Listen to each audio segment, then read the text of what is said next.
प्रत्येक प्रयोग हा वेगळा असतो, प्रत्येक ठिकाणचं ऑडियन्स वेगळं असतं, म्हणून आपण त्याला प्रयोग म्हणतो, आपण शो नाही म्हणत. पिक्चरचे जे लागतात ते शो, किती वेळा बघ तेच दिसणार आहे तुला आणि तसंच दिसणार आहे. काम म्हणणं आमचं कर्तव्यच आहे की आपण अनुभवी असलो तरी ती मुलं अनुभवी नाहीये, त्यांना सांभाळून घेणं हे आपलं काम आहे. पण आता हवा येऊ द्या ही इतक्यात चालू होत आहे, तर त्यात मी नाही करत. तुम्ही महाराष्ट्र टाइम्स किंवा लोकसत्ता उघडून बघा पेपर, तुम्हाला 2 पानं नाटकाने भरलेल्या ऍड दिसतील. 2 पानं असतात नाटकाने भरले. मग ते काय, जर प्रेक्षकच नाहीये नाटकाला, मराठी नाटकाला, तर ती पानं भरली नसती. मग मी बिंदास होतो, म्हटलं नाटकाचं टेन्शन घ्यायचंच नाहीये, हे चालणार आहे नाही चालणार आहे चान्सेस येत नाही, असा विचार करणं पण चान्स आहे. हा हे चालणारच आहे, नाटक संपला मुद्दा. 100, 200, 300, 500, 1000% मनोरंजन होईल याची गॅरंटी आहे. पैसा वसूल नाटक आहे आणि जर नाटक नाही आवडलं तुम्हाला, तिकिटाचे पैसे मी तुम्हाला परत देईन.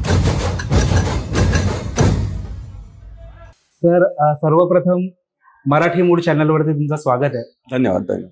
कसा आहे तुमचा मूड? माझा मूड नेहमीच प्रयोग असला की चांगलाच मूड असतो आणि आमचं एक काय कर्तव्य असतं की जे लोक येणार आहेत त्यांचा मूड अगदी बेस्ट व्हावा. तो हे नाटक जेव्हा तुम्हाला ऑफर झालं तेव्हा सर्वप्रथम तुमची रिएक्शन काय होती? मी संतोष सरांबरोबर याआधी खूप नाटकं केली होती आणि माझी जवळपास माझ्या करिअरची सुरुवातीपासून मी त्यांच्याकडे काम करत होतो. तर 4-5 नाटकं तर सुरुवातीच्या काळात मी केलेलीच होती. मध्ये हवा येऊ द्या आणि इतर सिनेमांमुळे मी थोडंसं वेगळं काम करत होतो, त्यानंतर वेगळ्या नाटकातून कामं करत होतो, त्यामुळे संतोष सरांबरोबर काम करता येत नव्हतं, मिळत नव्हतं. पण एक हे या नाटकासाठी सरांनी मला विचारलं, ते म्हणाले आधी ऐक कसं आहे बघ, मग तू ठरव तुला काय करायचं. मग मी आलो, ऐकलं त्यांच्यातून आणि मजा वाटली, मला धमाल वाटली. म्हटलं चला हे करूया, मजा आहे. सो जेव्हा या नाटकाची स्क्रिप्ट तुम्हाला पहिल्यांदा वाचून दाखवली किंवा या नाटकाचं जेव्हा रिडिंग झालं तेव्हा पहिली रिॲक्शन तुमची काय होती, किंवा हे नाटक करावं असं का वाटलं तुम्हाला? हा म्हणजे ऑफकोर्स की म्हणजे विनोदी, आपला हातखंड आहे, त्यात आपण करू शकतो आणि वरून संतोष पवार लिखित दिग्दर्शित म्हणून ना, तर जास्त मेहनत घ्यावी लागत नाही. खरं सांगू तुला, विनोदाच्या मागे पडण्याची मेहनत घ्यावी लागते, कारण लिखाणातच सगळं काही असतं, त्यांच्या डिरेक्शनमध्ये सगळं काही असतं. एक कलाकार म्हणून फक्त त्यांची कथा, त्यांचे वाक्य, त्यांचा जो काही ग्राफ असेल नाटकाचा, तो फक्त पोहोचवणं हे कलाकाराचं काम असतं. फक्त ते व्यवस्थित पोहोचवलं की बरोबर नाटक वाचतं त्यांचं. हे अनुभव आहे संतोष सरांच्या नाटकामध्ये काम केल्यामुळे. कारण मग मी बिंदास होतो, म्हटलं नाटकाचं टेन्शन घ्यायचंच नाहीये, हे चालणार आहे नाही चालणार आहे चान्सेस येत नाही, असा विचार करणं पण चान्स आहे. हा हे चालणारच आहे, नाटक संपला मुद्दा. क्या बात आहे. सो ह्या नाटकातील पात्राबद्दल तुम्ही काय सांगाल? नाटकाचं पात्र खूप, म्हणजे मी आधी काम केलं संतोष सरांकडे, ते जरा नमन टाईप किंवा लोकनाट्य टाईप असं केलं. परत इतर मी बॉक्स टाईप मध्ये पण नाटकं केली त्यांच्याकडे, पण प्रत्येक नाटकात एक 5 रोल कर, एका नाटकात 6 रोल कर, अशी पात्र केली. पण असं फुल फ्लेश एकच कॅरेक्टर असं मी पहिल्यांदा संतोष सरांबरोबर काम करतोय. त्यात 2 घरं आहेत. एका घरातला मी मोठा भाऊ आहे, हा एक माझ्यावर जरा संकट होतं. मोठा भाऊ मी वाटत नाही रे, म्हटलं मोठा भाऊ, बरं 3 भाऊ आहे, म्हटलं ऍटलीस्ट लहान भाऊ असता तरी ठीक होतं. म्हटलं कधी त्यातल्या त्यात मधला ठीक आहे चल, पण अगदीच मोठा भाऊ म्हणजे अरे बापरे म्हटलं. आणि अशी एक पाल चुकली होती मनात की मोठा भाऊ म्हणजे ह्याला जरा किडे करता नाही येणार, हा जरा स्ट्रिक्ट असणार घरात. ऑफकोर्स वडीलधारी माणसं जशी असतात आपल्याकडे, ज्यांना आई वडील नसतात, तर त्यांचा मोठा भाऊच त्यांच्यासाठी वडील आणि सगळ्या गोष्टी असतात. तर त्याच्या हातात सगळी धुरं असते ना ह्याची, घराची पूर्णपणे जबाबदारी त्याच्याकडे असते, सगळ्यांकडे लक्ष देणं त्याचं काम असतं, सगळ्यांवर प्रेम करणं त्याचं काम असतं, कोण अडचणी त्यांना सोडवण्याचं त्याचं काम असतं. तर ते होतं माझ्या मनात, डोक्यात. म्हटलं पण नाही, ते संतोष सरांनी बरोबर ते कॅरेक्टर माझ्याकडून ते काढून घेतलं की भाऊ कसा असला पाहिजे, हा भाऊ कसा आहे हे मला व्यवस्थित सांगितलं त्यांनी. आणि मग तालमीत हळूहळू त्याची प्रोग्रेस होत गेली. ओके, क्या बात. सो जसं आपण इतर कॅरेक्टर्स पाहिले, म्हणजे एकाला रात्रीचं दिसत नाही किंवा दुसऱ्याला बोलताच येत नाही किंवा बोलताना त्याचा प्रॉब्लेम होतो, तर तुमचं कॅरेक्टर किंवा तुमच्या कॅरेक्टरचं वेगळेपण काय आहे? मला ऐकू येत नाही.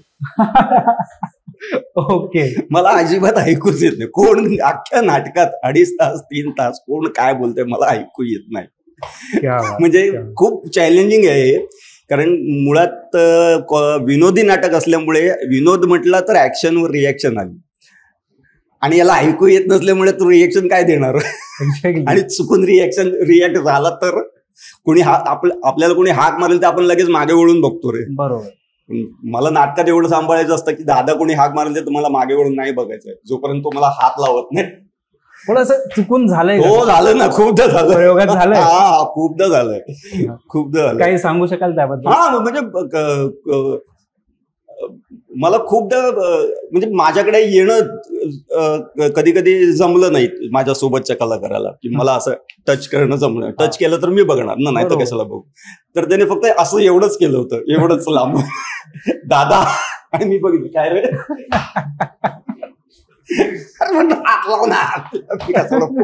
आणि असं खूपदा झालंय.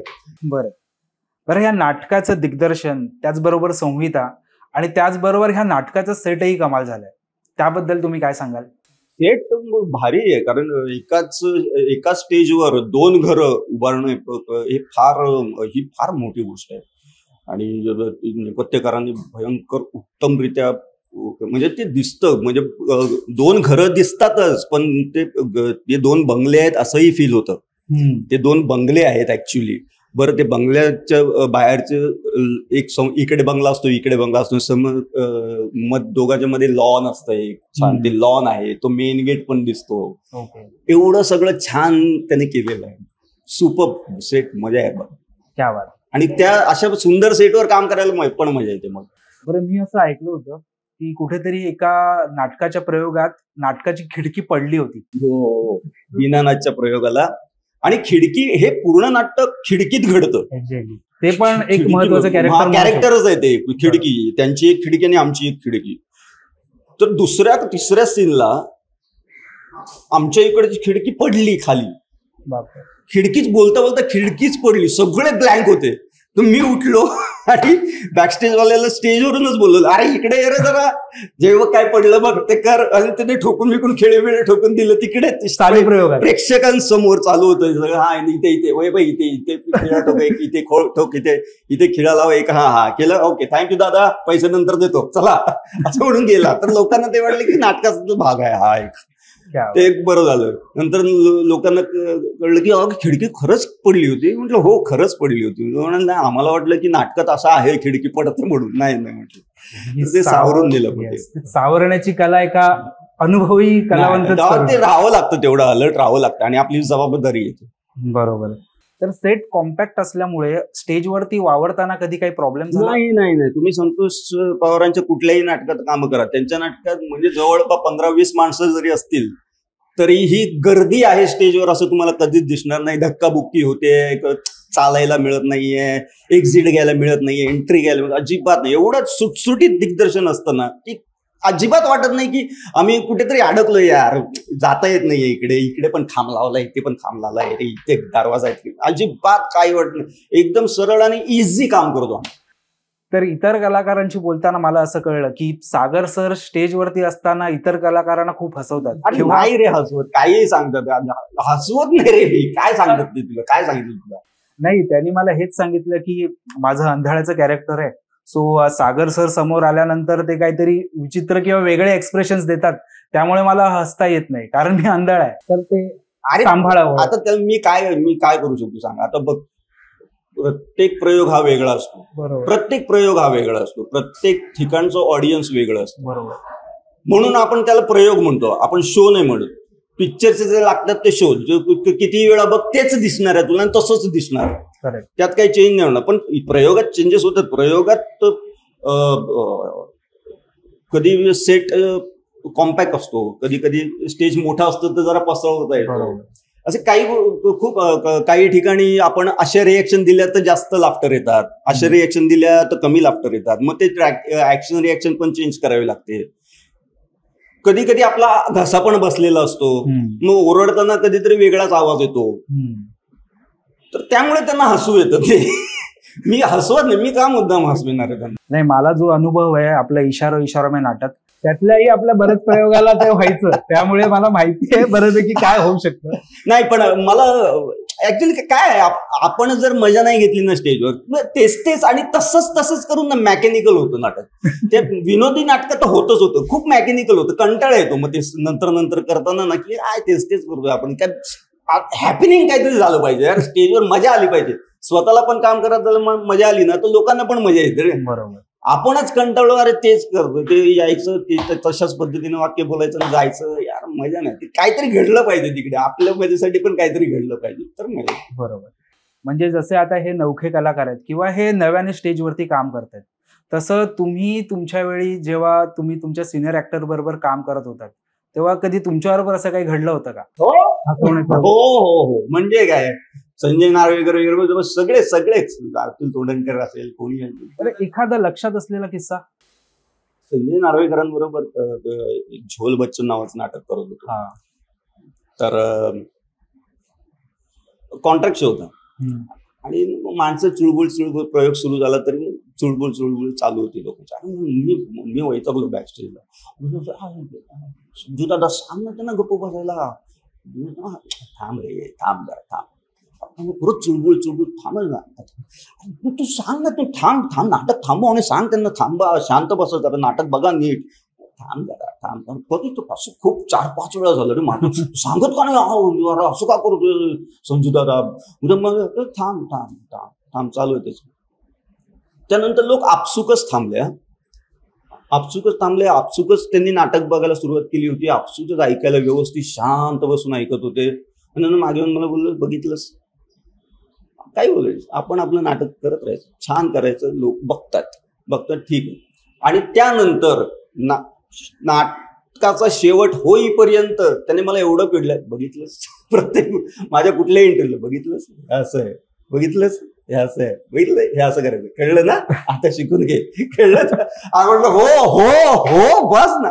संजू दादा ग्रेट आहे, बाप रे, त्याच्यासमोर उभं राहणं. बरं, तो अजिबात म्हणजे सहकलाकाराला त्रास देत नाही, काही नाही, पण त्याच्याकडे तुम्ही जर काम केलं तर एवढं शिकून बाहेर निघाल ना, बाप रे, हॅट्स ऑफ. त्या माणसाची एनर्जी तुम्ही स्वतःच्या डोळ्यांनी बघितली की मी स्टेजवर. काय तो माणूस घामाघूम होतो म्हणून तो फार एनर्जी असते असं नाही म्हणत मी. घामाघूम नाही झालं तरी ठीक आहे, पण तो एवढा अलर्ट असतो, एवढा प्रामाणिक आहे स्टेजवर, तो बघून आमच्यासारख्यानं मग शिकायला मिळतं है ना. आपण पण मग तशी हे नाही करत, आपण इझिली नाही घेत कुठला प्रयोग. एनर्जी लेवल आपली तीच असलीच पाहिजे, कारण लोक पैसे देऊन आलेले आहेत. बरोबर.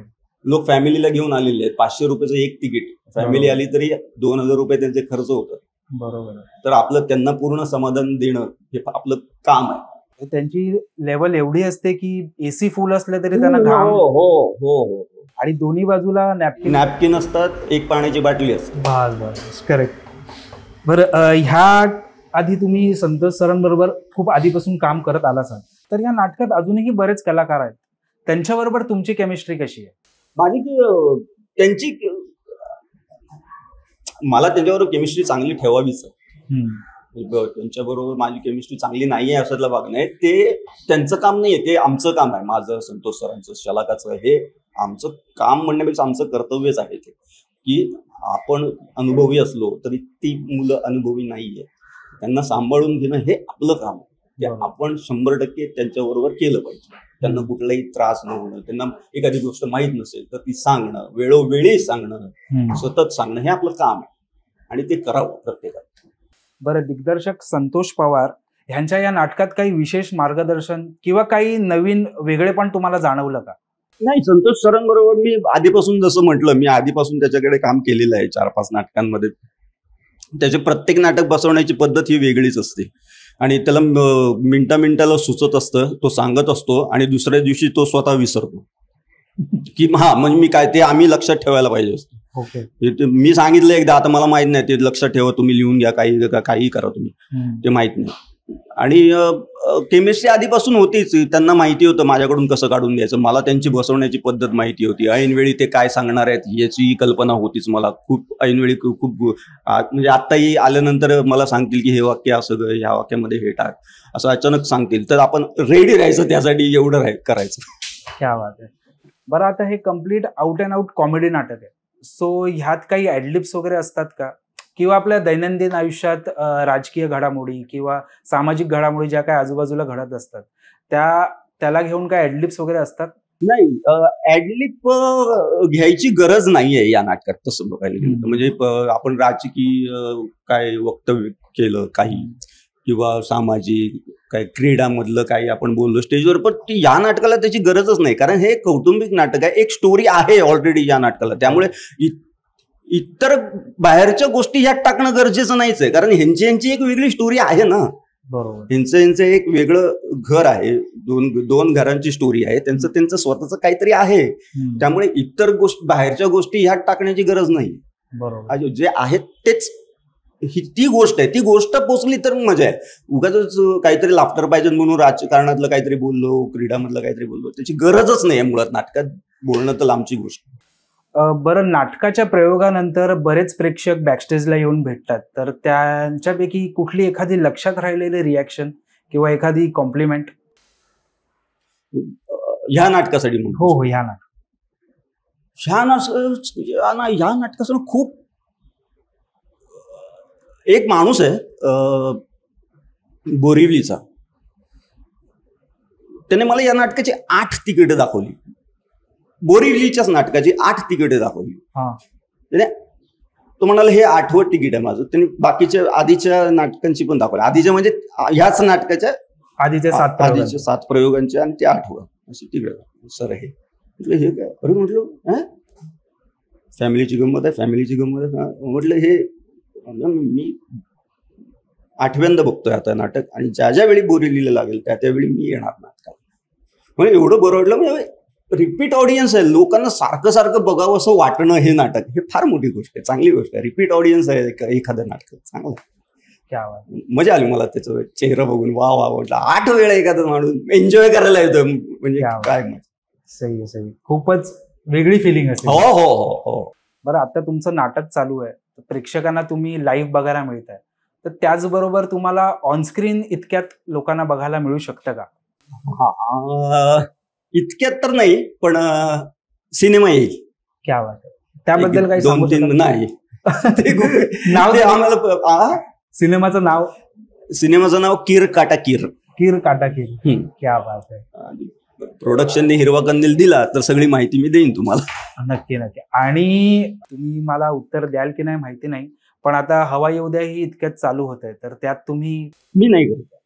मी आधी बंद होण्याच्या आधीच 2 वर्ष आधीच सोडलं होतं. Okay okay.